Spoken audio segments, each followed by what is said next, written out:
Hello, everybody, and welcome to today's Dynamic 365 Tech Talk. Today's topic is Create Training Plans and Content for Your Finance and Operations Project Series, Part 1, Planning and Change Management. My name is Ross, and I'll be your moderator today. We are broadcasting this web conference through Teams live events, and the audio can be heard through your device speakers. Today's web conference is being recorded on behalf of Microsoft Corporation. By participating in this session using Microsoft Teams, your name, email address, phone number, and/or title may be viewable by other session participants. If you do not consent to being part of a recorded session, please disconnect at this time. The recording will be available on the Tech Talks Community Dynamics page within 5 business days. If you have questions for the presenters or need support, please use the Q&A panel located on the right side of your screen. Our presenters will be responding to your questions during and at the end of the session. Thank you for your patience during these announcements. Now on to the presentation. Presenting for us today from Microsoft, we have Rachel Profit, Senior Program Manager, Dan Ugren, Principal Group Program Manager, and Spencer Stern, Director of Customer Success. Rachel, over to you. Thanks, Ross. And thanks everyone for joining us today. Good morning, good evening, good afternoon, wherever you might be joining us from. I am super excited for this Tech Talk series.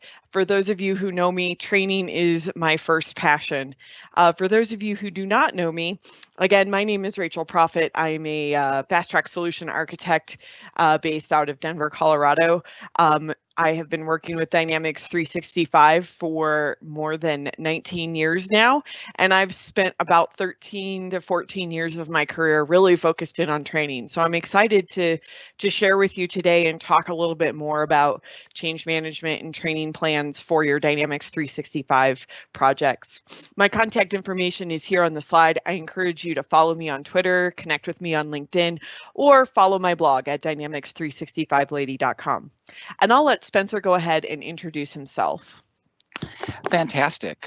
Good morning, Rachel. Good morning, everyone. Thank you again for attending this session today.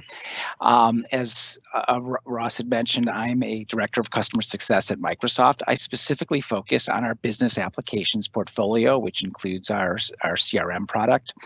And I'm very focused on working with our clients to help them adopt and consume what they purchase.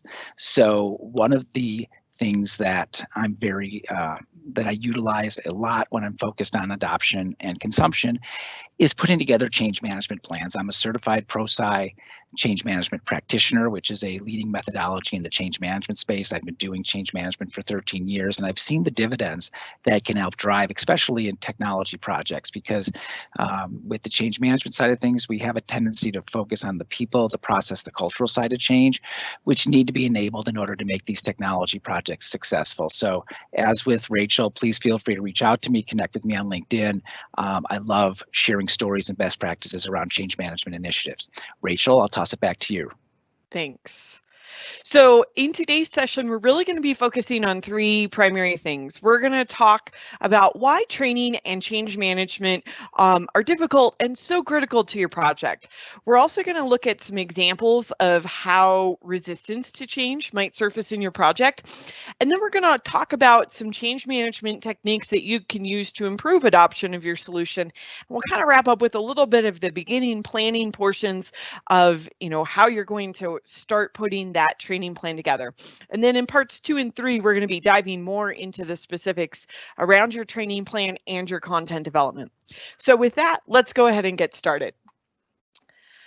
So I love this fun reference to the movie Field of Dreams. If you build it, they will use it. I think we can all agree that getting your users to adopt your solution is a little bit more difficult than just building a solution. And having a good, solid training plan and along with a communication plan is critical to the overall success of your implementation. Organizational change requires that employees support and participate, and significant improvement seldom happens unless employees are involved in its design and the implementation. When we look at a study of 5,400 large-scale IT projects that was done by McKinsey & Company in conjunction with the University of Oxford, they found that projects with initial budgets greater than $15 million find that the well-known problems with IT project management were persisting. And among some of those key findings that were quoted from the report were that 17% of large IT projects go so badly that they can actually threaten the very existence of the company. And on average, large IT projects run 45% over budget and 7% over time, while delivering 56% less value than what was predicted. So when we think about this, and we start talking about different IT projects, they're notorious for their high failure rate. And in fact, it's estimated that up to 70% of technology projects fail to deliver their desired results. So once change starts to happen, people react positively if they are an integral part of creating change, or negatively if they have changed opposed upon them. And it's a natural tendency for people to resist. People like to hold on to their rituals and habits, and they avoid the new and uncertain. People need a strong reason to let go. So with that, I'm going to go ahead and hand it over to Spencer, who's going to talk a little bit more about resistance and how it might surface in your project. Perfect. And thank you again, Rachel, for setting this up. So I'm going to spend about the next 20 to 25 minutes talking about the type of resistance that we see emanate during change management project, or during any type of technology project, and how we can leverage various change management tools to successfully address that. And again, I know we only have an hour here this morning. This is kind of the tip of the iceberg, if you will. And Rachel and myself will be available, for follow-up questions in the chat or even post-presentation. So what I'd like to do, if we can jump to the next slide, please, Rachel. As Rachel indicated during her introductory section, there is a natural reaction to change. And especially for adults, change has a tendency to kind of create anxiety. Oh my gosh, what I've been doing at my job for the past 10 or 15 years, it's going to change because we're getting this new technology deployed, or we're having a new leader come in, or we're having some sort of major reorganization occurring. Creating anxiety is very common when when staff are confronted with change. And there's two types of ways that anxiety manifests itself. One is direct responses, such as, saying, what, this change is not good for me. It's not good for the organization. I'm not going to get on board with this. So very much up front, okay, this person is a resistor. We need to come up with some appropriate plans to deal with that. The type of responses that are much more harder to detect are what I call kind of the indirect responses. These are people who may be resisting a change that's coming through an organization, but may not be doing it very vocally, maybe kind of behind the scenes. Maybe they're assigned tasks and they're not getting them done in a timely fashion, but they say they're getting them done. Maybe they're kind of creating some rumor mills, kind of digital, kind of the virtual water cooler, especially in this environment as opposed to the physical water cooler. But these are folks that, may be spreading fear, uncertainty, and doubt about the initiative, but kind of doing it in a manner that is not so front and center. So, one of the key components about change management is we realize that change creates anxiety, and we try to address head on the various responses that are being put out there by employees impacted by the change. Next slide, please. So I want to just first of all state that resistance can be a good thing if it's treated and addressed properly. And I want to kind of do a little bit of a deeper dive on this slide. The important thing about change management is when people are resisting, please don't be dismissive of those folks and say, oh gosh, they're such a dinosaur. They have no interest in changing anything. They're threatened by this. We can ignore them. We can move forward.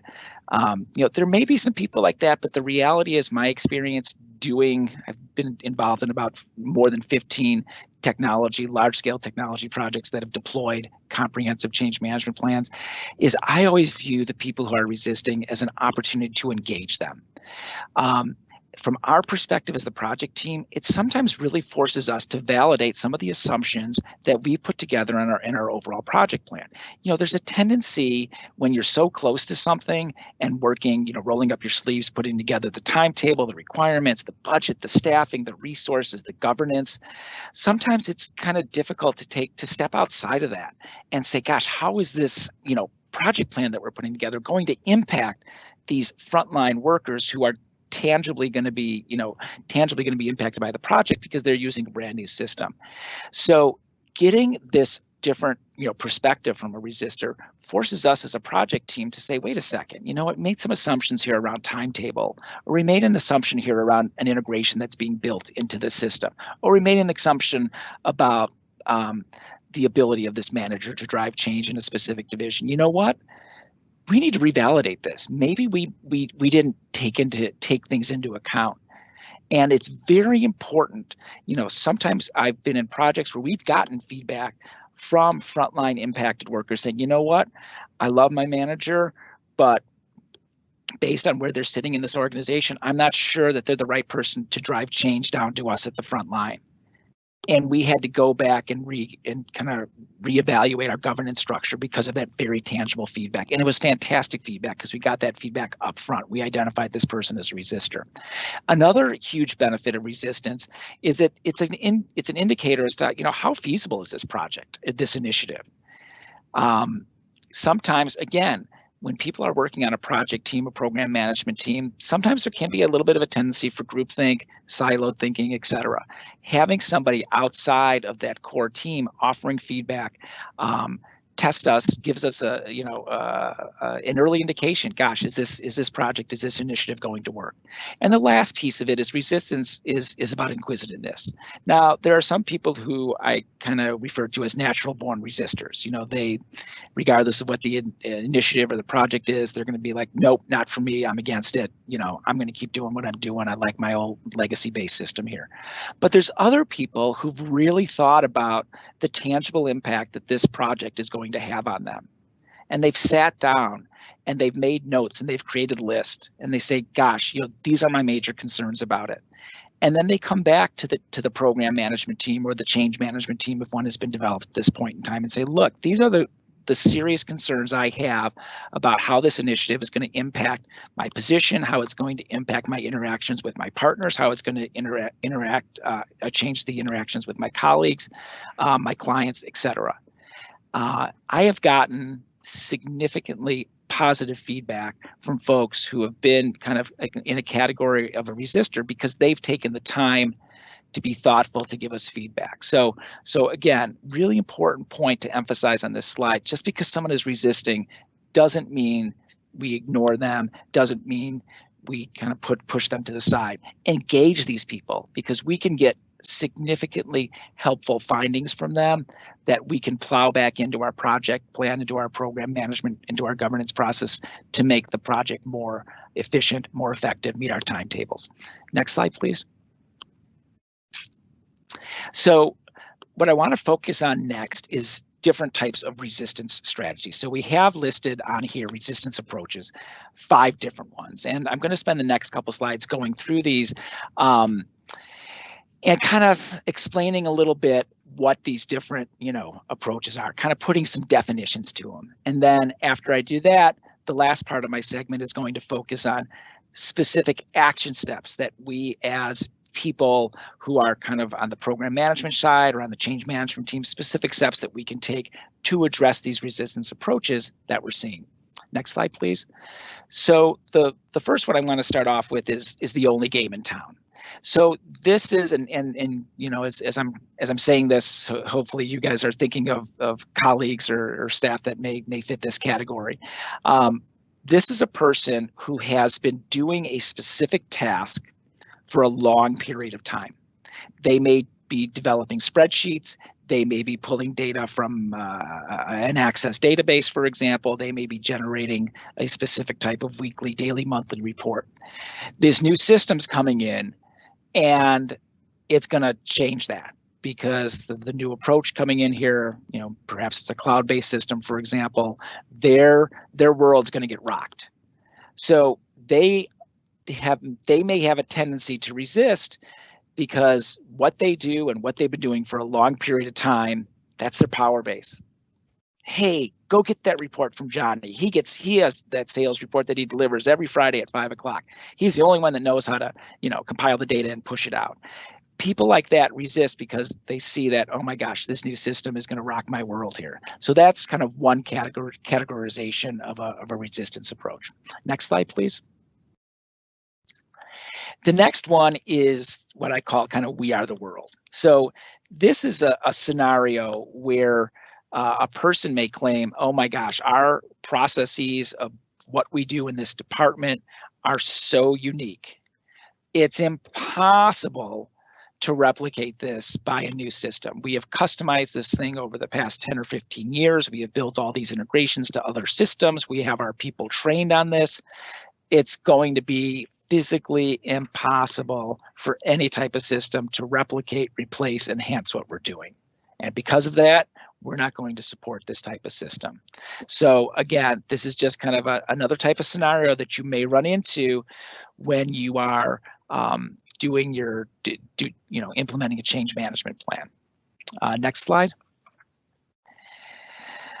Yeah, the rules. Okay, so this is something I've come across a lot, and sometimes people resist because they will say, well, you know what, the municipal code requires us to follow to do things in this manner, or this was passed by the city council, so we have to do this process with utilizing this specific approach.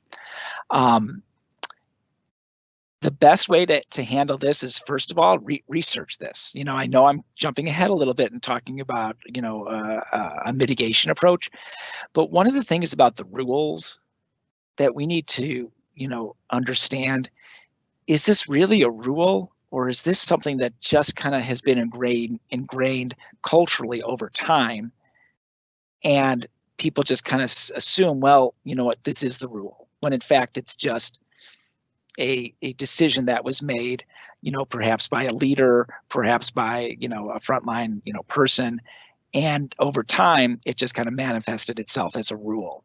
So a very specific example that I encountered is, several years ago I was working for a municipality, and we were deploying a new CRM system and a new work order management system for their code enforcement department.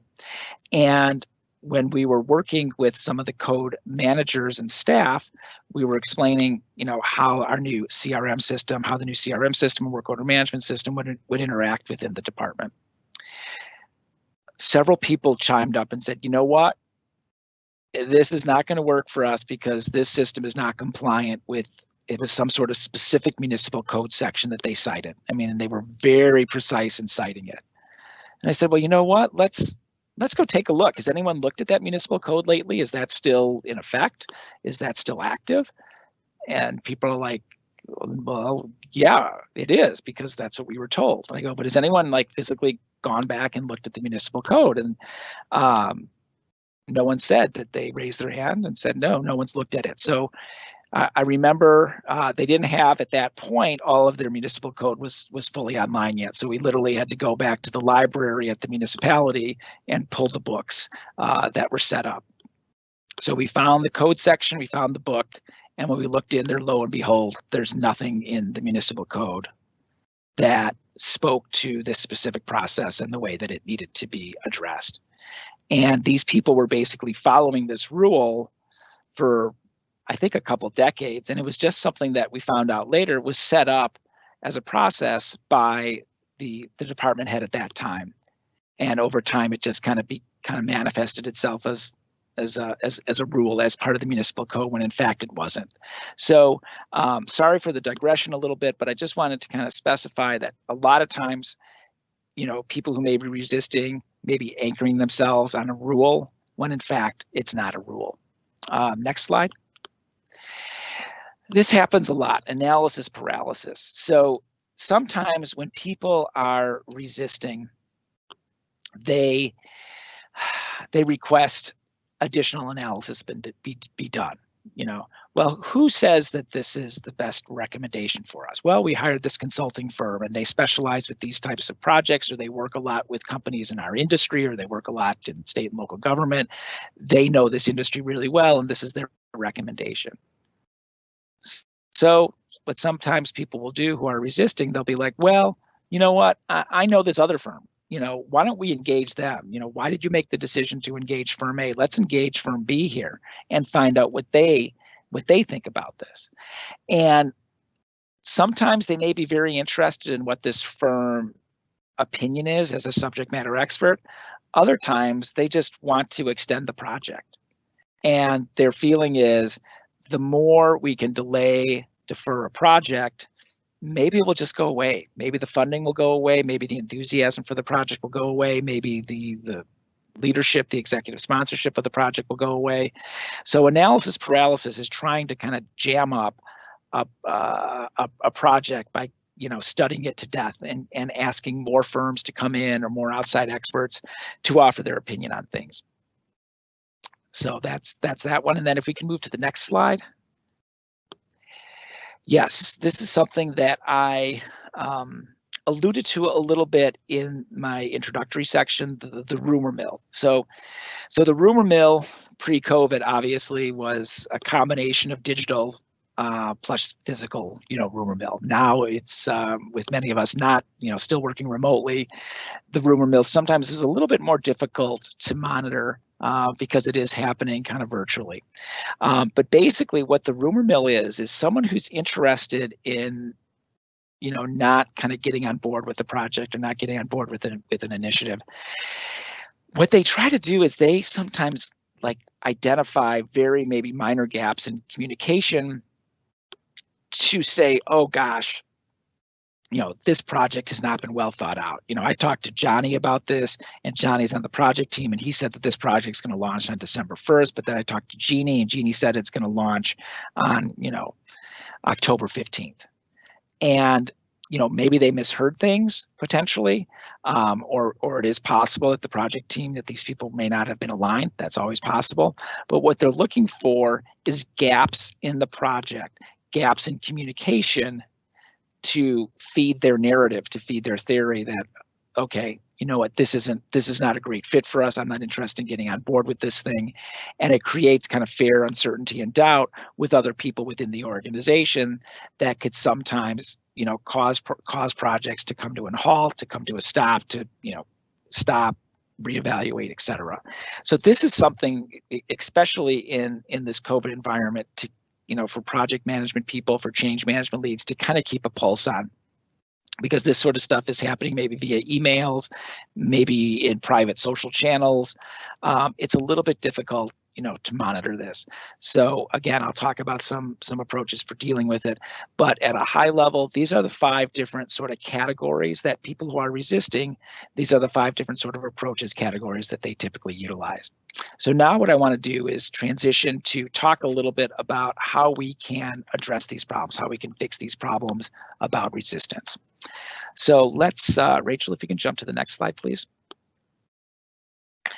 The way to make change impactful, make it real, make it lasting is, we need to walk our employees through the process of the change. So it's showing them a compelling reason why we need to change. This is broken. Our revenues are being impacted. Our customer satisfaction is being impacted. We're losing customers. Company A is eating our lunch now with this specific product. We're having a difficult time making decisions on staffing our team because the reports we're generating are not giving us a good idea from a resourcing perspective how many people we need. So these, it's so important to, share with people that are going to be impacted by the change, what are the benefits? What are the outcomes? And having sometimes trying to push down to the front line, owning the outcomes.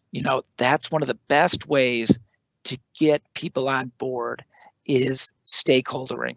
Trying to push down key components, key deliverables of these projects to sometimes the lowest level, the frontline staff person, the call taker, the customer service representative, by getting their feedback and soliciting their ideas, and then translating those ideas into the project plan, saying, oh gosh, look at that. They've updated my project plan, and that's the idea that I put forward. That does so much to help, drive the outcomes and have people at the front line who are going to be impacted by the change own the outcomes. Another really important part is training and education. This is formal training, not only on the technology, for example, that is being deployed, but more informal training. People, job shadowing, for example, people stopping by each other's desks, people emailing each other with tips, doing video calls, etc. Another important component about making the change is recognition and reward. And this isn't just financial. I've done a lot of work with state and local government clients. They don't have the same sort of budget to give spot bonuses or give big raises and stuff like that. But sometimes recognition goes a long way.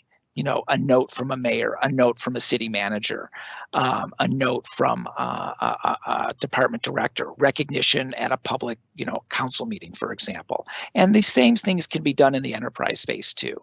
But acknowledging people who are enabling the change goes a long way to continue their support, to continue their efforts around the change initiative. And the last piece is making change part of the daily operations. If an organization is changing a lot, it just kind of becomes part of what we do. And they're used to it and they're acclimated to it, and it helps drive down the resistance significantly. Rachel, if you can move to the next slide. So some specific action steps, and I know I'm getting tight on time here. I got about 5 minutes left before I'm going to kick it back to Rachel. So I'm going to go through this a little quickly. And again, happy to participate in chat to dive deeper. Action steps. Okay, listen and understand objections. Strong listening skills are required by people at the program management team and the change management team. We need to be empathetic listeners. First, sometimes an employee just wants to talk out a change. They're not necessarily resisting, but they just need to be heard. So first, when you are listening to your employees talking about this, first seek to understand what they're going through. And then once you kind of understand that, you can put together a more tangible approach to addressing their concerns. The next piece is focus on the what instead of the how. Focus on the outcome. What needs to change and when does it need to be changed? So by focusing on the what, we can engage the employee in helping figure out the how it's going to be done. So by getting the employee to focus on the how, they are in fact creating their own change map, driving their own steps to getting them onboarded, to getting them comfortable with the change. And by doing that, they have a sense of ownership. It's like, wow, I created my own path on how I'm going to deal with this change. And they're empowered and have a higher likelihood of getting on board with the change and being successful within their new role. Removing barriers. So again, this goes back to listening and understanding objectives first. It's really important to kind of overall, communicate the overall business case and what the objectives are. Provide, reassurance. Sometimes people are worried about change because they're like, oh my gosh, I'm going to lose my job. They're doing this change because they just want to fire a whole bunch of it.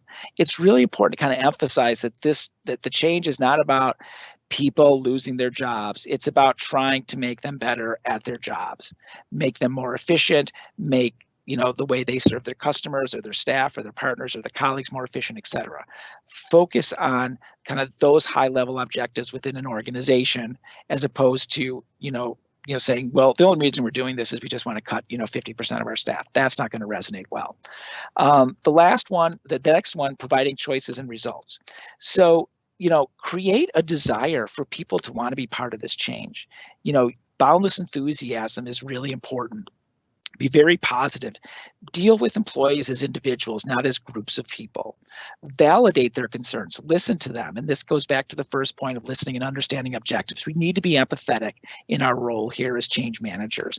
So the listening piece of it, is critically important, and then communicate the choices, say, okay, you know what, I understand that you aren't interested, after doing a whole bunch of conversations and coaching and modeling and so on, say, if they're still not interested in getting on board, then say, maybe there's another role for you in the organization, and let the employee decide how they want to, follow through on that.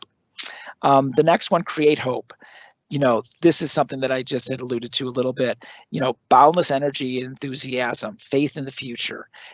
Change leaders, they actively work with the employees to create this positive atmosphere, to create, an atmosphere where, change is kind of part of the culture.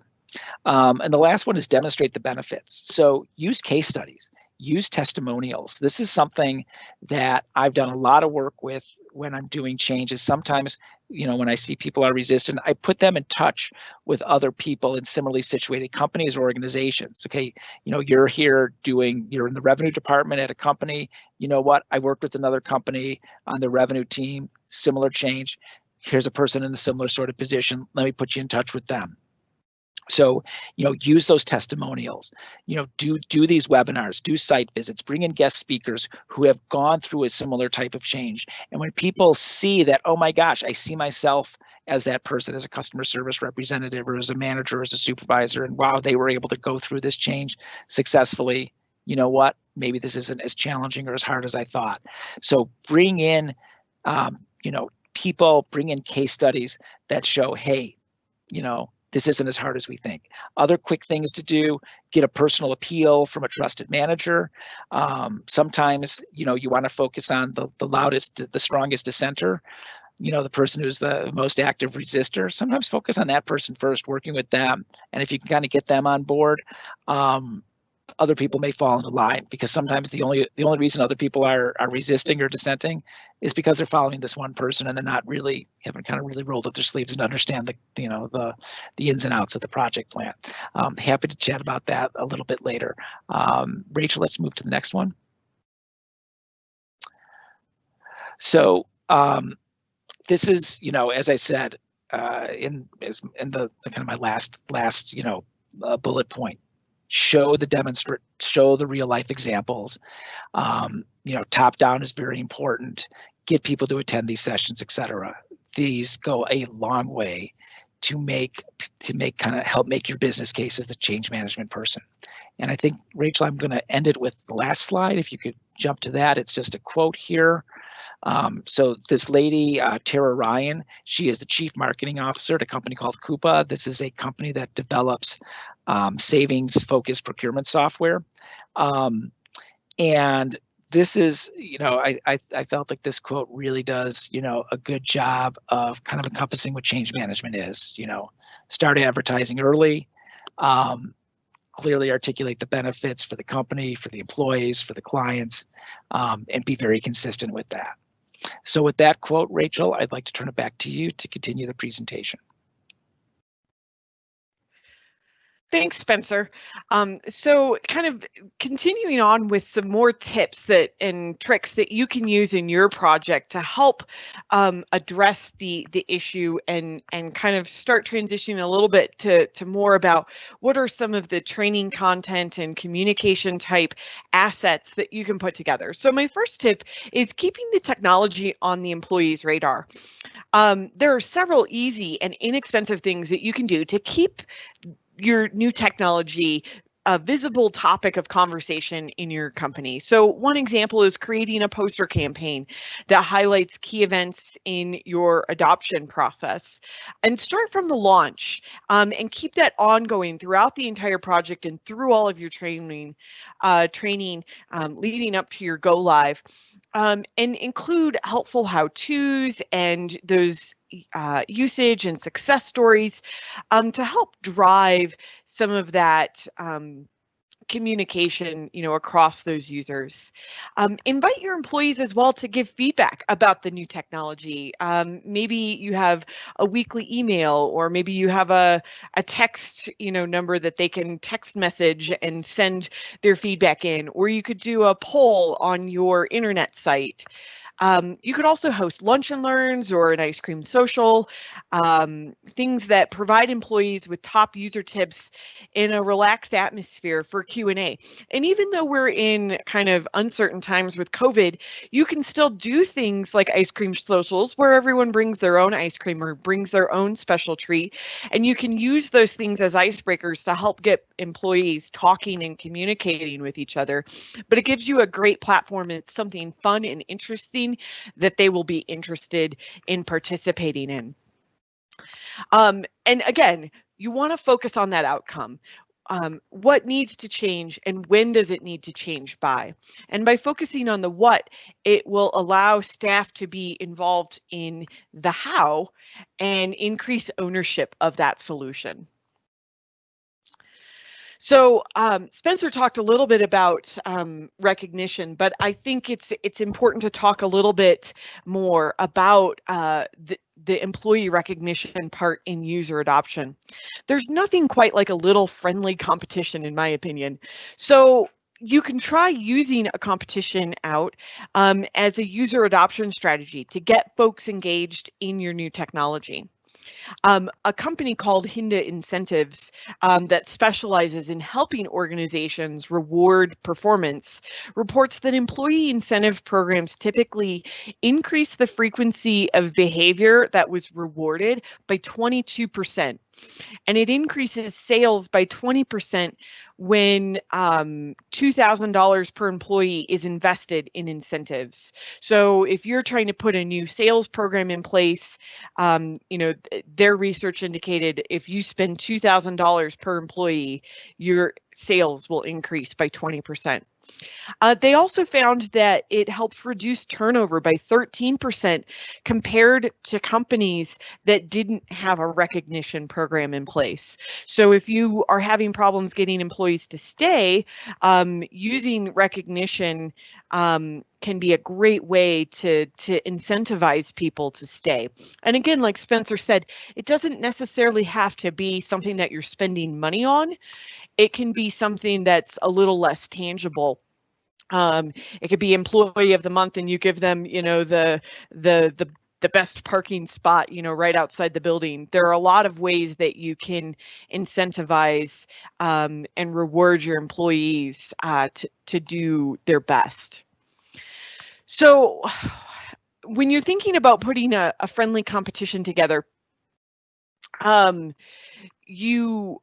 there's a lot of different ways to do this. So whether you pit an entire department against one another or allow people to compete as individuals, you'll want to set incremental, measurable goals that allow people to move up in their level of adoption.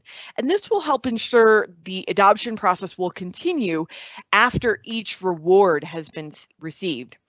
A few of the ways that you can boost adoption levels include reward programs that allow individuals to get points for good behavior, login rates, and then they can spend those points at a special site that features items they can purchase using those points. Another way is using team competitions that break users into groups that meet on a monthly basis to collect and submit their best user tips, and then have judges and award-winning groups tickets to a sporting event or a dinner or movie or whatever might be relevant to that kind of group of users that you're targeting in on. A Wall of Fame is another great way to do this. So a Wall of Fame program or Employee of the Month, whatever you want to name it, is the idea that will provide visible recognition for users that have achieved the most goals, provided the most feedback, mentored the most people while adopting that new technology. There's a lot of different factors that you could use in building out that Wall of Fame. And it doesn't have to be a physical wall, it can be a virtual wall, and you can send like a monthly or quarterly email out announcing who those winners are, and use that as an opportunity to brag on those employees who are contributing and doing a great job adopting your technology. So I've got another great quote that I like. to use. And even if the technology that you're introducing is very intuitive, different departments might use it in different ways, and sharing those successful use cases between departments can help aid the speed of adoption. So, for example, a company that develops and sells medical devices originally purchased Teams video conferencing to save time and cut costs associated with their in-person customer training programs. As the word started to travel throughout the company that the training team was experiencing great results connecting with overseas customers using Microsoft Teams, other departments wanted to incorporate Teams into their goals too. From HR using it to help conduct interviews, to engineers holding daily scrums with remote workers, and more. So another great tip is to provide ongoing training opportunities, remembering that success is contagious. And when you share the success one department has had using a new technology, you increase the potential return on investment from your technology because you inspire others to use it in new ways. The next time you think about introducing new tech at your office, you can fuel its adoption momentum through a variety of training modules. So that could include things like in-person training sessions where top users share a story about how they're using the technology. You can also use online videos that teach users how to quickly use various features, especially if there's features that will make their job easier on a day-to-day basis. You can also consider using monthly communications or newsletters or emails and so on to share user tips and innovative use cases from various departments and individual users throughout the company. So when we start thinking about putting our training plan together, it's important to note that it's a journey. It's an iterative process.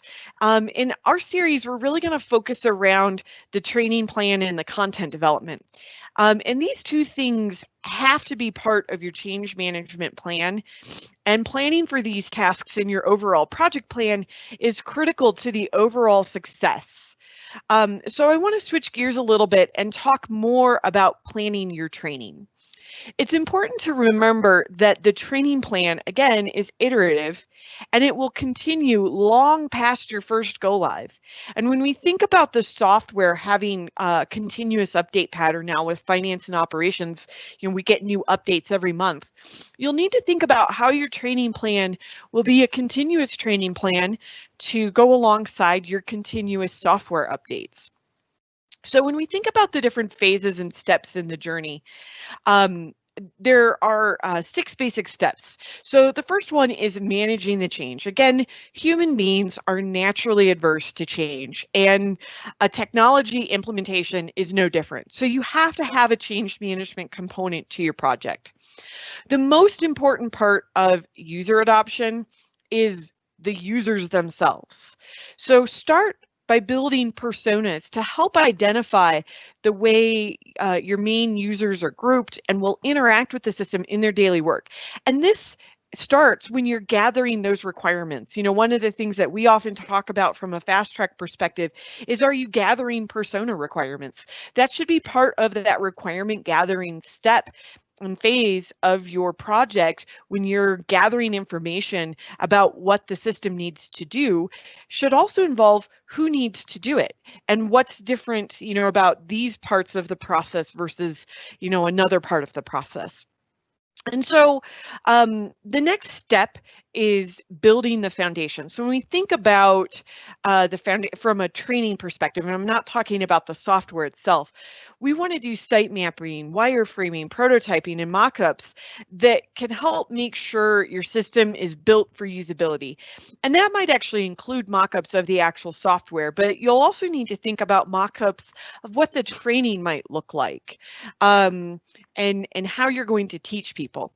You can also consider launching a prototype of your training course to a small group of people to gather feedback and determine where fixes might be needed and updates to your content. Then the next step is to create a communication plan. So an effective strategic communication plan is one of the key successes to implementing a large-scale organizational initiative. If we don't tell users what's going on, what's expected of them, what's going to change, we can't expect them to just know what to do, how to react, and so on. So having a good communication and plan in place that's not only including components about what the change is, but when are they expected to go to training? What's the expectation of them when they're at a live training? Are they going to be required to, take a test or get certified? Make sure that they know so that they can be prepared, so that they can start planning for these things. And once the system is out of that kind of pilot stage, I usually recommend from a finance and operations standpoint, we typically have projects that are structured where we have a build portion of the project where we're doing all of our development. You don't want to start building your training content too early because the system's going to change. Data might not be all fully uploaded, so on and so forth. We want to wait far enough along in the project that we're not redoing a lot of work, but we want to start early enough that we've got time to adjust and tweak and make changes. Remember that you'll want to not just train users on how to use the system, but you'll also want to think about why the change is being implemented. There might be other business process changes that are happening that really have nothing to do with the system that may need to be incorporated into your particular solution. And when you help them understand the why, then they'll see those benefits and they're going to be more likely to take on and adopt your solution. You'll also want to think about, marketing your training programs in your new software system to the end user. So you can almost think of this as like making a miniature marketing plan and a promotional strategy for your internal staff to help them understand what those benefits are, just like you would do for products, that you're going to introduce or services that you're going to introduce out to the marketplace. Think of your internal staff as, your customer when you're trying to adopt a new technology. And once you've done all of these things, that's when you're going to start building and distributing your content. And that's really what we're going to focus in on part 3 in our series. But it's important to remember that your system is only as good as the content that you share. So developing templates and standards and making sure that the people who are developing your content have a standard and have a methodology to follow is just as important. Your contributors need to make sure that they understand that they need to keep the content up to date. And that's going to help reduce frustrations and help maintain your training and your content for your ongoing user adoption, because you're going to hire new people. People are going to move from department to department, or they're going to get promoted in your organization. And, when you go to a new department or you start a new job, one of the most frustrating things and, reasons why people oftentimes leave in that first kind of period of starting a new job is they didn't have proper training. So when we think about the learning plan development process, we're going to look at this as, that iterative cycle. So it's important to note that it's constantly evolving, and it's necessary throughout your project to reevaluate and reassess those needs if you want to have a successful implementation from a learning perspective. So you're going to start out by identifying your goals. So you want to identify the immediate and the long-term goals for each employee or each job role that's going to require training in your organization. If you haven't identified those personas and the roles in your requirement gathering, then you're going to have to go back to the business and kind of figure out who those people are, who those roles are. So that's why I always recommend starting at the beginning with that.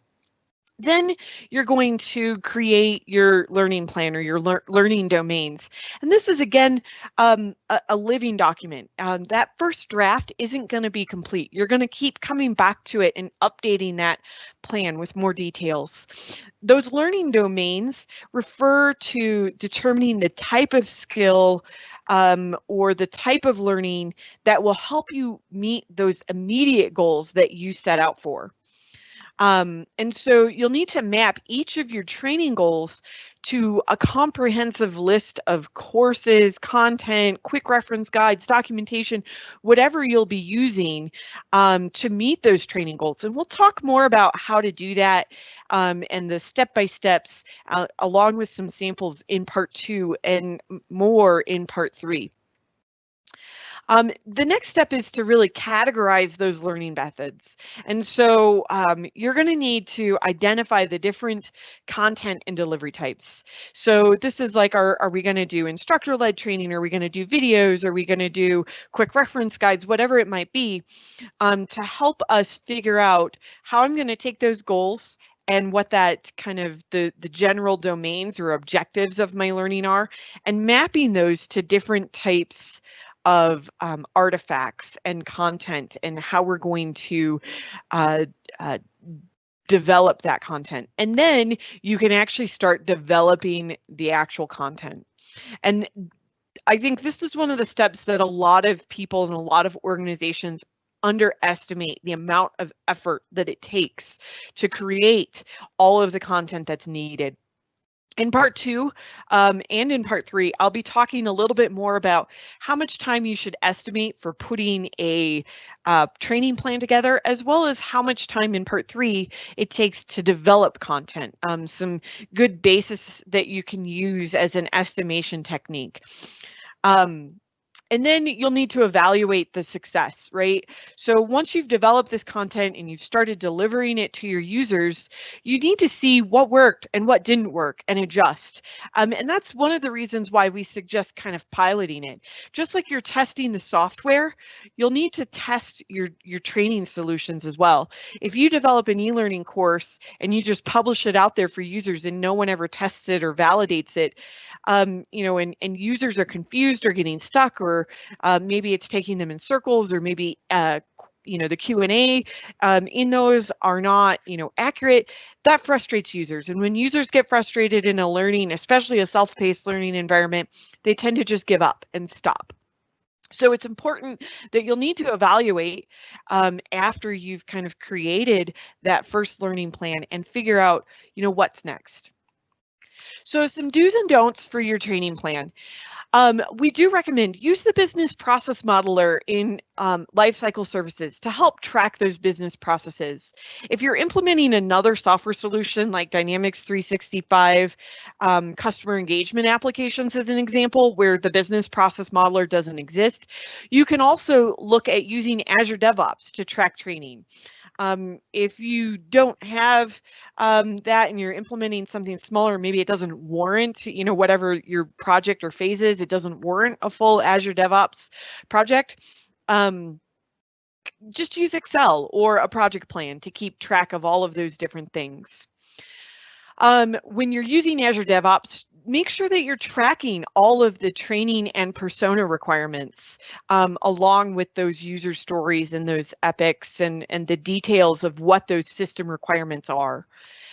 Use the task recordings feature inside of finance and operations to help record those step-by-steps for your common tasks.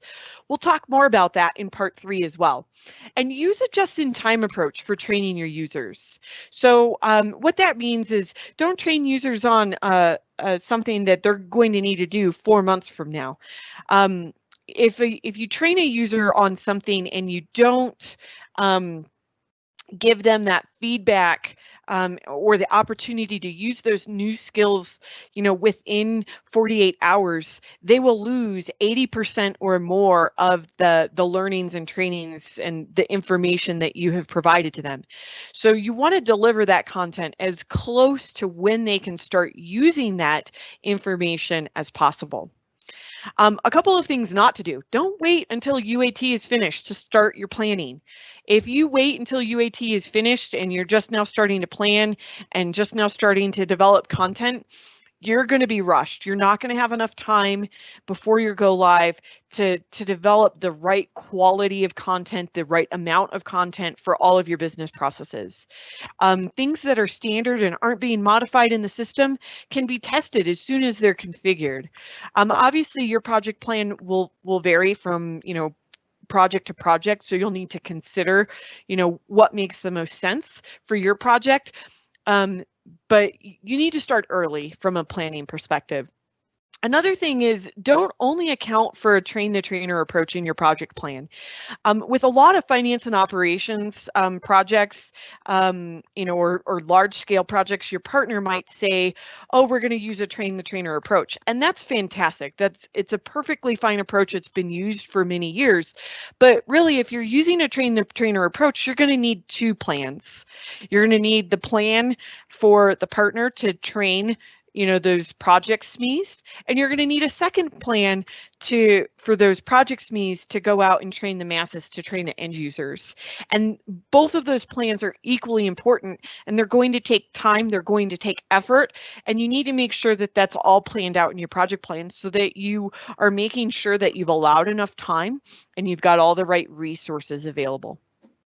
We also don't recommend that you use a single type or format of training and content delivery. So don't just make task guides, don't just make videos. We'll talk more about this in part 3 when we talk about how to select the right type and format of training content. But if you make a kind of single layer or a single flavor of training, you will find that it might work really well for some of your users and it's going to fall really flat for others, because adults have different learning styles, humans in general, not just adults, but we need to make sure that we're considering all of the different types of users and our audience and the learning principles, which we're going to talk about those 8 adult learning principles in part 3. And we don't recommend that you train users or develop content without your final security in place. If you haven't finished your security, and you're training users in the system and you've given them system administration access, it's going to be confusing. It's going to be overwhelming. Make sure that the system looks like what it will look like for the users, because if it's different, people are going to be wondering, well, what is this? And they might be overwhelmed by seeing all these buttons and things on the screen that they're not going to see. And that's hard to explain in the classroom. So make sure that it's in place, but it also gives you another great way to test that your security is working before that final go live. So that wraps up what we wanted to cover today in part 1 of our series. I do encourage you to get registered for part 2 and part 3. Part 2 is happening later this week. And actually, the description on part 3 is incorrect. Both of these are incorrect. So ignore that. I'm sorry. Part 2 is happening on Thursday this week, and part 3 is happening next Tuesday, a week from today. So I do encourage you to come to those sessions. And at this point, we'll open it up for some questions. It does look like we've got a couple of questions that have come in. I don't know, Dan or Spencer, if there's a couple questions out here that we want to address that were already asked, to just kind of retouch on those. I just published one for Spencer. I think that would be a good one for him to answer in terms of the partner's role in the resistance. What can the partner do to help with that process? Absolutely, thank you. Yeah, I'm happy to. This is Spencer, Rachel, Dan. I'm happy to take that question. So, great question regarding the partner role. My experience is that there needs to be a significant amount of partner engagement in the change management process. Typically, my experience has been is that when we create these change management teams, it's typically there may be like an external change management consultant, and then there are employees on the client that are part of the actual team. Every once in a while, there may actually be a member of the partner who is part of this team, or else there's a partner who is a liaison to that team. the benefit, and I like doing that. I think it's kind of a best practice to keep the partner informed of what's going on. So that's one way to engage and make them part of the team, or make them the liaison to the team, or ensure that every time there are meetings with the partner, that there is time taken, time set aside to talk about the change management, to talk about the communications planning, etc. One of the things that we've noticed with some of these software deployments is they can be very nuanced, they can be very complex. Sometimes there's very specific requirements to a client that may only be relevant to this one client, for example. So engagement with the partner who understands their software the best, whether it's the software firm or an SI partner who's doing the work, they typically have the deepest understanding of the physical software. So we need to get those folks a seat at the table here in order to create the appropriate messaging going out. Fantastic, thank you. Another thing that I might add, from a partner standpoint and some best practices is, a lot of times the partner owns the project plan. Make sure that the project plan includes all of these other components, the change management components, the training plan components. Even if you as the partner are not responsible for delivering those, that's fine. There are many tasks probably in your project plan that you're not responsible for as the partner, but make sure that you've communicated well with the customer what their responsibilities are. So making sure that you've got all of the change management and training aspects and content development aspects in your project plan, so you can look at the overall project as a whole from one project plan. A lot of times I see people making 2 or 3 or 4 different project plans, and that becomes difficult to really manage and get a good look at, where is my project overall and are we ready to go live? Go ahead. Hey, Rachel, I think there's one question here from Christina. It's how can the partner and the internal project leader cooperate? I actually think some of the advice that you just provided probably fits with that, but maybe if there's some additional items that you or Spencer can comment on there.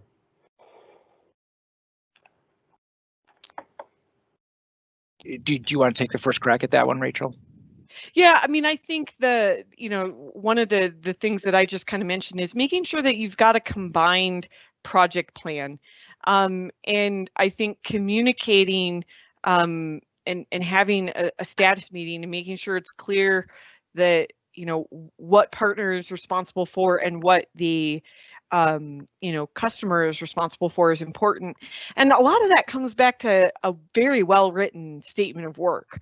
If you have a vague statement of work, and I've seen this a lot in a variety of projects, if the statement of work is vague, it's not really clear, then it's hard to hold anybody accountable for anything. So, setting expectations early in the project, I think can help with that process. I don't know, Dan or Spencer, if you have anything to add to that. I just want to add one quick thing, and I know we're after time here, but as we're developing the project plan with the partner, please ensure that the change management does not get cut. I've seen that happen in some situations where sometimes it comes down to a budget issue, that in order to meet a client's budget, a partner will say, well, we'll just slice off X number of dollars for the change management piece. It's not, from my perspective, and hopefully we've articulated the value proposition during this presentation, I really don't view change management for tech projects as an optional piece. Make sure it's baked into the project plan, make sure there's communication between the partner, the change management consultant, and the change management team regarding these types of issues. And as I said earlier, sometimes the best practice may be to actually have someone from the partner side sitting on the change management team. That ensures that flow of communication back and forth. Yeah, fantastic. Well, thank you everyone for joining. I'm going to go ahead and hand it back over to Ross to wrap us up today. Again, make sure to register for parts 2 and 3, and we look forward to sharing more with you later this week and next week. All right, thanks, Rachel. I've just posted a link to a short survey in the Q&A panel. We'd like to get your feedback on today's session, and we welcome the input on how we did and what you'd like to see in future sessions. The survey scores are on a scale from 1 to 5, with 5 being the highest score possible. Thank you for your participation. As a reminder, the recording of today's session will be available on the TechTalk's Community Dynamics page within 5 business days. I'd like to extend a big thank you to our presenters, and thank you, audience, for logging in and joining us today. Stay safe.